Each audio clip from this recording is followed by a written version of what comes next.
Merci de nous retrouver et bonsoir Dominique de Villepin. Merci d'être avec nous. Bonsoir. Ancien Premier ministre, ancien ministre des Affaires étrangères. Je le disais, votre parole est attendue.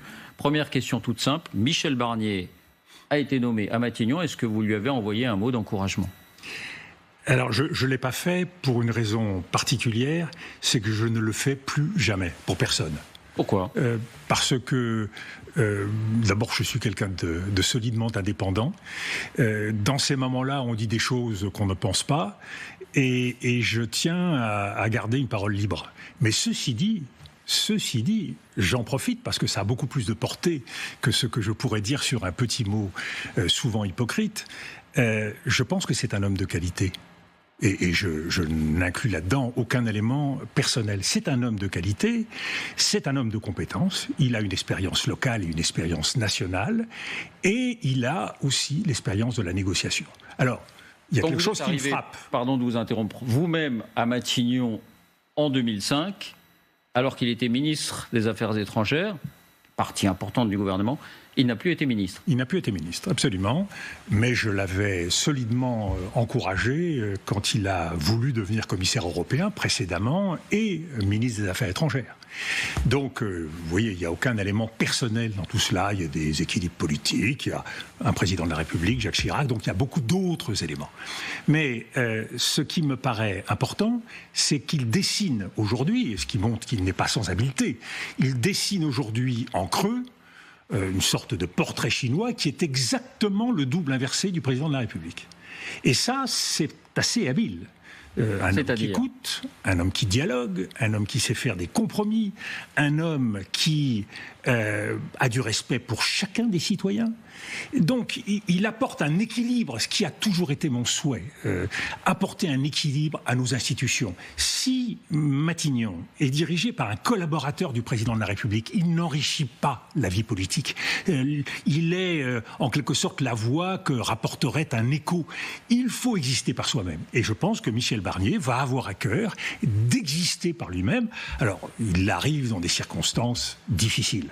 Et si vous le permettez, il y a, à mon sens, 3 qualificatifs qui peuvent caractériser aujourd'hui la situation que nous vivons. Et je dis ça parce que il faut en permanence avoir ce paysage dans la tête. Premièrement, nous sommes dans une situation bloquée.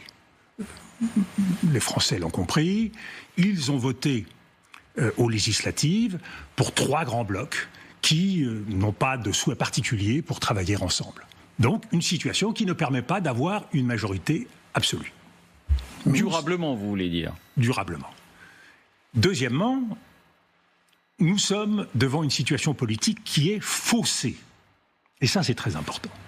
Parce que ça va jouer un rôle dans la suite de l'histoire. Pourquoi faussée ? Parce que le président de la République avait un choix à faire. Soit il fait selon les règles, la tradition, avec la méthode qui est la plus facile et la plus habituelle, il choisit la force qui est arrivée en tête. Et en l'occurrence, la force qui est arrivée en tête, c'était le nouveau Front républicain, le nouveau Front populaire, qui s'est choisi comme chef Lucie Castet. Bon. Il a considéré que ce n'était pas le choix à faire. Donc il n'a pas pris acte, alors que ça aurait été manifestement la solution la plus simple, la plus comprise par les Français. Il a choisi de négocier lui-même.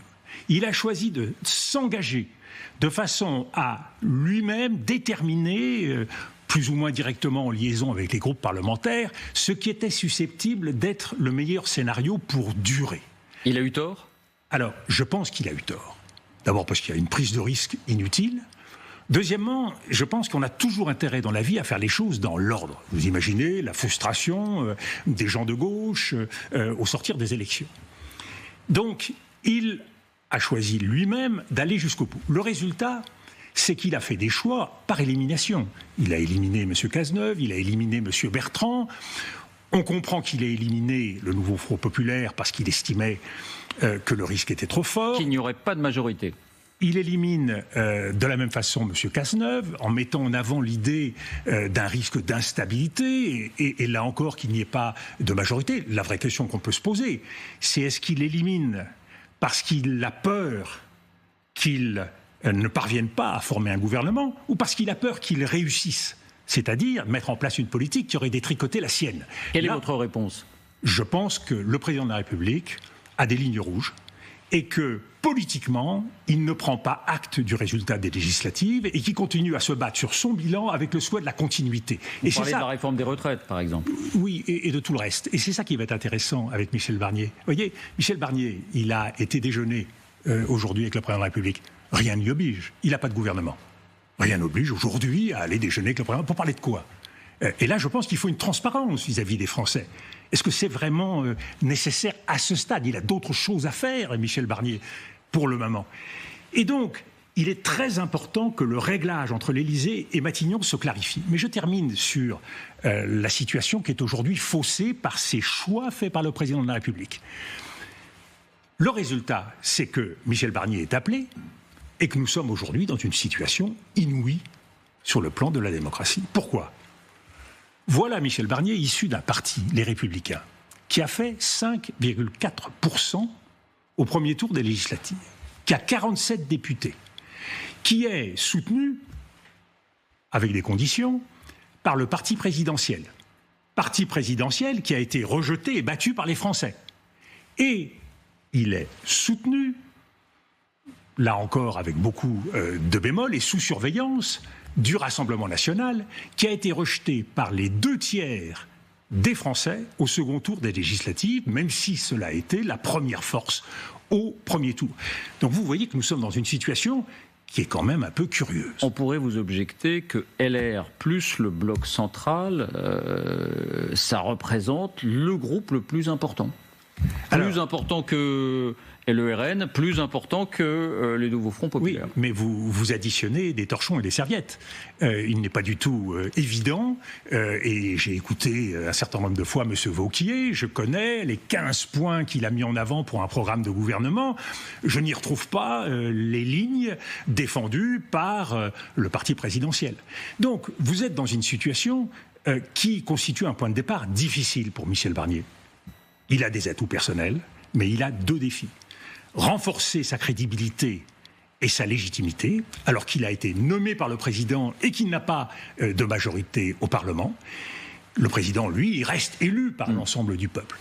Et donc il doit affirmer une autorité et une légitimité, et il ne peut le faire qu'en étant un homme d'indépendance, de compétence, et ça va se jouer dès la formation du gouvernement. C'est pour ça que cette étape, elle est essentielle. Si vous avez dans ce gouvernement 2, 3, 4, 5 membres de l'ancien gouvernement, le risque, c'est d'avoir un gouvernement qui sera placé sous le sceau de la connivence. C'est pas un atout pour un Premier ministre qui arrive dans ces circonstances et qui doit être totalement indépendant.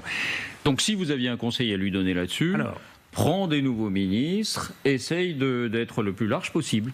Si j'ai un conseil à donner, qui n'engage que moi, il y a une exigence de clarification. La première exigence de clarification, elle concerne effectivement la présidence de la République. On voit que la présidence de la République est en train de rechercher la bonne sémantique pour qualifier le jeu avec Matignon. On parle de coexistence exigeante. La suspicion sera toujours très forte. Moi, je crois qu'il faut une cohabitation, quel que soit, une fois de plus, le choix du Premier ministre, en l'occurrence Michel Barnier, il faut une cohabitation ferme. Pourquoi ? Parce que les Français veulent une alternative politique à la politique qui a été conduite par Emmanuel Macron.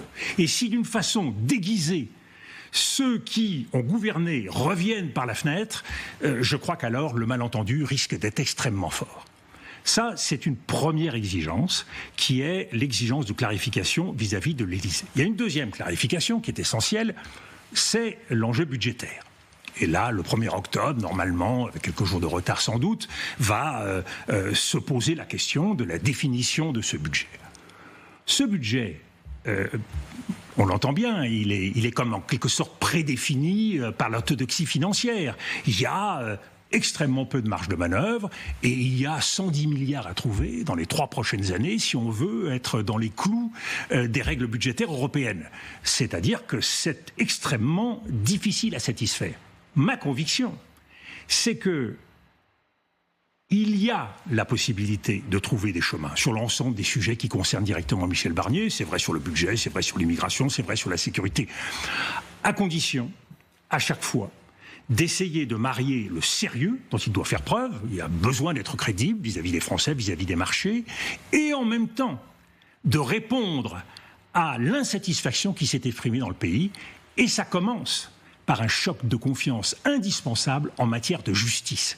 Le point de départ... De justice fiscale, vous voulez dire? Attendez, le point de départ, c'est pas de plier la nuque et de se soumettre aux diktats de grands événements. On l'a vécu, et je l'ai même moi-même vécu en 97, on l'a vécu en 83.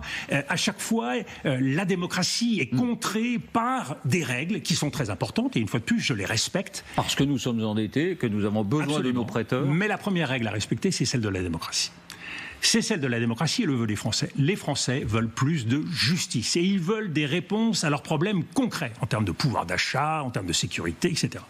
Donc, la première règle pour Michel Barnier, c'est de prendre en compte cette exigence-là.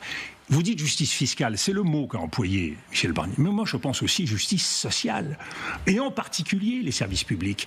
Et vous ne pourrez pas faire mieux dans les services publics dans la mesure où il y a peu d'argent sans des réformes structurelles ambitieuses. Donc, il faut une vision. Et de ce point de vue-là, il aura besoin donc d'une totale indépendance vis-à-vis de l'Élysée pour mener la politique du gouvernement. Donc une fois de plus, si la question c'est, on prend un Premier ministre pour faire un budget, passer un quart d'heure difficile, voire quelques mois en plus jusqu'à la prochaine dissolution, on voit bien alors le chemin contraint, et c'est un chemin qui n'est pas un chemin de rose, c'est un chemin de croix qui est devant Michel Barnier. Moi, je pense que Michel Barnier a la capacité de faire mieux. C'est-à-dire de faire de la politique. Et faire de la politique, c'est s'affirmer par rapport au président de la République pour défendre une stratégie, une vision qui commence par le respect des Français.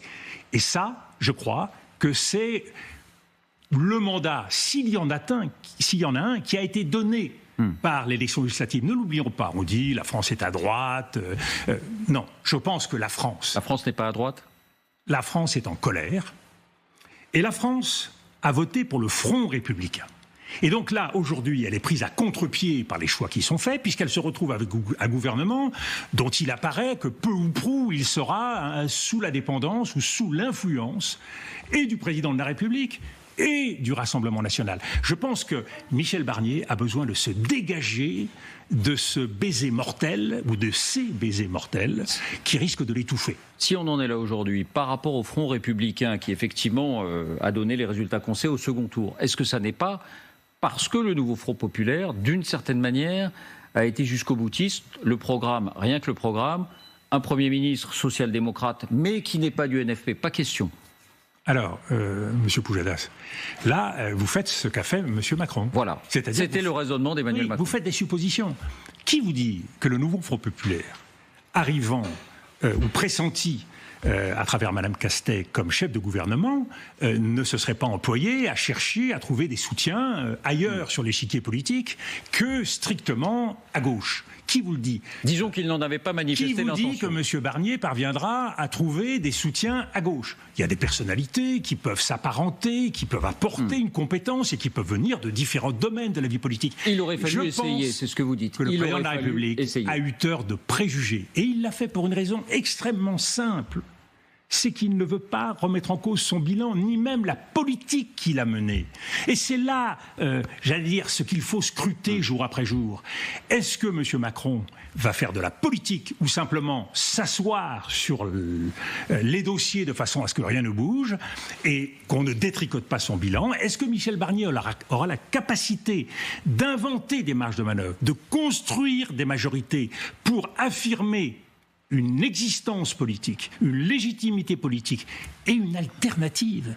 Et très honnêtement, quand on regarde la façon dont s'est construite la politique depuis 7 ans, en ignorant un certain nombre de réalités de la vie des Français, en ignorant un certain nombre de principes, et je pense en particulier au principe de justice, dans une vision qui était une vision extrêmement technocratique de l'économie. Bien sûr, la politique de l'offre, il faut la faire. On a aujourd'hui, M. Mario Draghi qui a remis un rapport sur la compétitivité. Il est instructif. Il souligne la perte de compétitivité européenne, c'est vrai aussi de la France, et il souligne le fait que nous sommes en train de nous faire écharper par les États-Unis et par la Chine. Donc il y a des grands défis à relever. Mais il faut le faire dans l'ordre, selon des principes, et en faisant de la politique, et c'est-à-dire pas dans l'entre-soi, pas sur un coin de table avec des chiffres, mais en regardant les Français dans les yeux et en leur expliquant ce qui se passe. Il faut, dans cette période, c'est pour ça que je suis un peu gêné par le déjeuner d'aujourd'hui, il faut de la transparence. Bon, moi, je veux savoir ce qui se passe, ce qui se dit, je veux comprendre et je veux, dans la situation extrêmement grave de notre pays, que nous soyons capables d'un exercice démocratique. Et je vais vous dire, Monsieur Pujadas, c'est la chance de Michel Barnier de donner une leçon d'exemplarité, de démocratie. À partir de là, il aura la légitimité pour avancer. Mais Dominique de Villepin, sur le fond, et vous avez raison quand vous dites que le camp et que Emmanuel Macron lui-même craignait que Lucie Castet ou un représentant du NFP nommé à Matignon puisse, en quelques jours, et avant même que le Parlement se prononce, puisqu'il n'est pas en session, remettre en cause la réforme des retraites, passer le SMIC à 1 600 €. Est-ce que là-dessus, vous considérez ces deux sujets, par exemple, comme étant les règles intangibles du macronisme et simplement ses intérêts parce que son bilan, ou l'homme de gouvernement que vous êtes dit ça aurait été grave si ça s'était produit? Non, mais M. Pujadas, moi, j'ai un petit peu de mémoire. Sous la 4e République, on pressentait un Premier ministre. Il faisait un tour de piste, non pas à l'Élysée, mais au Parlement. Il prenait des contacts avec les groupes parlementaires. Et puis il revenait voir le président, avec ou pas, le président du Conseil, avec ou pas une majorité. Là, avant même de pouvoir gouverner et de prendre des décisions, vous voulez dire. Et donc il n'y aurait pas eu de décret, il n'y aurait eu rien du tout. Mais il y aurait eu à un moment donné un exercice qui aurait été fait, qui aurait permis de crédibiliser une décision assise, rationnelle et démocratique. Là, on n'a pas été au bout. En gros, on donne à Michel Barnier, et là il n'est pas Premier ministre pressenti, il est nommé, mais on donne à Michel Barnier une chance qui n'a pas été donnée aux autres. Et je comprends bien pourquoi dans l'esprit d'Emmanuel Macron. Mais selon la règle de fonctionnement des institutions, en prenant en compte la stabilité institutionnelle, on aurait pu pressentir Mme Castet, M. Cazeneuve ou tout autre, en leur disant voilà... travaillez. Travaillez et dites-moi si vous êtes capable de former un gouvernement. Donc je crois que tous les arguments qui sont aujourd'hui mis en avant relèvent largement de la mauvaise foi ou du refus de dire les choses en face. Il y a trop de non-dits dans la politique française, trop d'affaires de spécialistes. Les choses sont beaucoup plus simples et doivent être beaucoup plus simples parce que la démocratie, c'est que chacun comprenne ce qui se passe. On dit aujourd'hui ce gouvernement est de fait dans la main du Rassemblement national. Parce que demain, si le RN vote la censure, comme le NFP est prêt à voter la censure, il y aura une majorité des contraires pour voter la censure. Est-ce que cette situation vous alarme, cette idée que le gouvernement est de fait dans la main du RN? Alors, ou c'est l'arithmétique électorale, c'est cette assemblée, c'est celle qu'ont voulu les Français. Il y a une situation électorale. Le gouvernement ne peut pas tomber à la seule demande du Rassemblement national. Il faut que le Rassemblement national s'allie avec d'autres, sans quoi vous n'avez pas la majorité. Aujourd'hui, le scepticisme qui peut exister vis-à-vis d'un gouvernement, comme de tout gouvernement, il vient de partout. Il y a une position très ferme de la gauche, mais je vois le bloc central, il n'y a pas d'enthousiasme pour quiconque. Non, mais on les voit mal voter la censure dans l'immédiat. Comme vous dites. Et ça, c'est ça qui est important, M. Pujadas. On les voit mal. À la fin des fins, on a bien compris que le jeu qui est en train de s'opérer devant nous, il a pour but les présidentielles. Et donc, chacun des mouvements politiques, il est comptable de ce que vont penser les Français. C'est les Français, pour une fois, qui sont les juges et les arbitres. C'est eux qui vont dire « Ah, le nouveau Front populaire, là, il n'aurait pas dû ne pas donner sa chance sur telle mesure, parce que moi, j'aurais été content que sur les retraites, eh bien, il y ait un certain nombre de changements qui soient effectués. » Et c'est là où Michel Barnier doit, de façon non technocratique sur tous ces sujets, à commencer par les retraites, trouver le bon point d'équilibre. Est-ce que le bon point d'équilibre, c'est simplement d'ouvrir 2-3 négociations marginales qui, certes, apporteront quelque chose ? Ou est-ce que c'est peut-être d'ouvrir la voie à une négociation beaucoup plus importante sur les retraites, mais tout en posant comme condition qu'on ne suspend rien tant qu'on n'a pas un projet totalement pertinent qui est voté et qui se substitue à l'autre. On peut poser un certain nombre de règles. Ça, les Français le comprendraient. Qu'on ne veuille pas prendre le risque d'ouvrir le vide et de se placer dans une situation où alors les marchés feraient le procès de la France dans cet intervalle. Donc je crois qu'il y a des solutions. Oui, c'est ça. Mais ce que je retiens, à condition d'avoir de l'imagination. Et c'est ça qui fait le plus défaut à la politique française. C'est qu'on s'enferme dans des idéologies, dans des visions toutes faites, et qu'on ne voit pas qu'il y a des marges de manœuvre. Il y a beaucoup plus de marges de manœuvre que l'on ne croit, y compris en matière budgétaire, y compris en matière financière. C'est presque un programme de gouvernement que vous proposez, que vous mettez sur la table, et on se demande si quelque chose en vous ne vous démange pas pour aller l'appliquer. C'est tout sauf un programme de gouvernement, c'est l'expérience. Je sais que malheureusement la politique française aujourd'hui dans tous les domaines, la sécurité, l'immigration, les questions financières, se résument à prendre des mesures, à prendre des lois. La politique, c'est pas ça. La politique, c'est pas de prendre des mesures, c'est pas uniquement de prendre des lois, c'est de trouver la façon de réconcilier ce qui peut paraître parfois difficilement conciliable. Et en l'occurrence, en matière budgétaire, il nous faut réconcilier le sérieux avec la nécessité de reconnaître les problèmes des Français et d'y répondre. Donc ça veut dire être capable d'augmenter les impôts au bon endroit. Alors est-ce que ce sont les énergéticiens, le rachat d'actions? Est-ce que c'est les impôts sur la grande fortune? Ça, c'est le choix de Michel Barnier. Mais il y a toute une panoplie et il ne faut pas se contenter de la panoplie que lui présentera Bercy.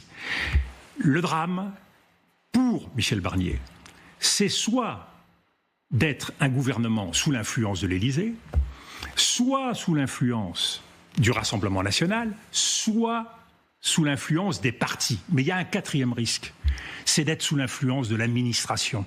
La politique, il faut qu'il aille la chercher au fond de ses tripes. Et il a 73 ans d'expérience. C'est dire qu'il a plus de recul que tous ceux qui seront autour de la table.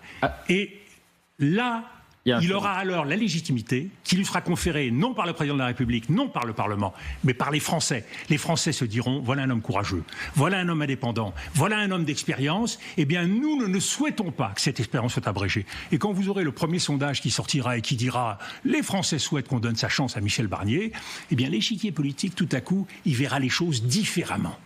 Et c'est ça qu'il faut souhaiter. Donner une chance à Michel Barnier, que Michel Barnier la saisisse, et que chacun fasse ce qu'il doit faire. Et je trouve qu'il a parfaitement bien résumé les choses, Michel Barnier, que le président préside, que le gouvernement gouverne, et que chacun fasse ce qu'il a à faire, sans oublier qu'il faut le faire au service des Français. À bien vous écouter, on aurait pu s'attendre à ce que, compte tenu de cette arithmétique de l'Assemblée, vous soyez pessimiste. Vous êtes plutôt optimiste en disant la politique a des pouvoirs sur l'arithmétique. Mais oui, ils peuvent modifier les équilibres. L'arithmétique, c'est pas la politique. Et il faut faire en sorte que cela continue comme ça. Si vous étiez appelé, vous iriez l'aider ? Ah non, ma position elle est extrêmement claire. Je suis ravi d'apporter quelques idées modestes, mais il est en charge, c'est à lui d'assumer la responsabilité. Merci beaucoup, Dominique de Villepin. Merci d'avoir été notre invité.